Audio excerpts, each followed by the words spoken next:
जय माता दी भक्तों, आप सभी का एक बार फिर से स्वागत है हमारे चैनल प्रभु कृपा में।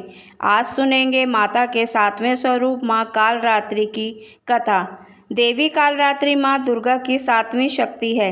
नवरात्र के 7वें दिन माँ कालरात्रि की पूजा का विधान है।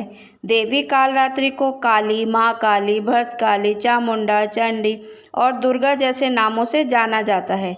माँ कालरात्रि की उपासना करने से नकारात्मक ऊर्जाओं का नाश होता है। ऐसा कहा जाता है कि देवी कालरात्रि का नाम लेने से ही राक्षस, भूत प्रेत और पिशाच पलायन कर जाते हैं। माँ कालरात्रि की उपासना करने से ग्रह बाधा से भी छुटकारा मिलता है।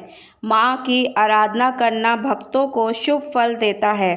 माँ कालरात्रि माँ दुर्गा की 9वें स्वरूप में 7वीं शक्ति है। इनका रंग कृष्ण वर्ण का है और इन्हें काला रंग अत्यंत प्रिय है। इसी कारण उन्हें कालरात्रि कहा जाता है। माँ कालरात्रि की 4 भुजाएं हैं, जिसमें बाईं हाथ की दोनों भुजाओं में कटार और लोहे का कांटा धारण किए हुए है और दाएं हाथ अभय मुद्रा और वर्ण मुद्रा में है। पौराणिक कथा के अनुसार दैत्य शुभ, निशुभ और रक्त बीज तीनों लोकों पर अपना आतंक मचाया शुरू कर दिया था, तो देवतागण उनसे परेशान हो गए और भगवान शंकर के पास मदद के लिए पहुँचे। रक्त बीज के पास वरदान था कि जैसे ही उसके रक्त की कोई भी बूंद नीचे गिरती, वैसे ही और रक्त बीज उत्पन्न हो जाते। उससे परेशान होकर सभी देवतागण भगवान शंकर के पास गए। भगवान शंकर ने देवी पार्वती से रक्त बीज का वध करने को कहा और अपने भक्तों की रक्षा करने को कहा। भगवान शंकर का आदेश पाकर माता पार्वती जी ने दुर्गा का रूप धारण कर लिया और शुभ निशुभ का वध कर दिया।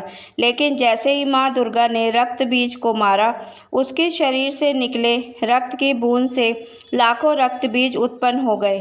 तब माँ दुर्गा ने माँ कालरात्रि का रूप ले लिया और माँ कालरात्रि ने इसके बाद रक्त बीज का वध कर दिया और उसके शरीर से निकलने वाले रक्त को अपने मुख में भर लिया। माँ कालरात्रि की पूजा रात्रि में करने का विधान है। तांत्रिक अपनी माँ साधना के लिए इस दिन पूरे वर्ष इंतजार करते हैं। मान्यता है कि इस दिन मंत्रों को सिद्ध किया जाता है। नवरात्रि के दिन प्रातःकाल शीघ्र उठकर अपने नित्य कर्मों से निवृत्त होकर इसके बाद माँ कालरात्रि का ध्यान करना चाहिए। व्रत करने का संकल्प लेना चाहिए। फिर चौकी पर लाल वस्त्र बिछाएं और कालरात्रि की मूर्ति की स्थापना करें। उन्हें अक्षत, धूप, रात रानी के फूल, कुमकुम आदि अर्पित करें। कालरात्रि के मंत्रों का जाप करें। माँ को भोग में पान सुपारी चढ़ाएं। इस दिन माँ की पूजा करते समय उन्हें गुड़ का भोग लगाएं। माँ घी के दीपक से आरती करें। कालरात्रि का मंत्र है ओम कालरात्रि देवी नमः। दूसरा मंत्र है ओम ऐं ह्रीं क्लीं चामुंडे विच्चे। इन मंत्रों से माँ की पूजा करें। यह थी माँ कालरात्रि की कथा। जय माता दी। कालरात्रि माता सब पे अपनी कृपा दृष्टि बनाए रखें।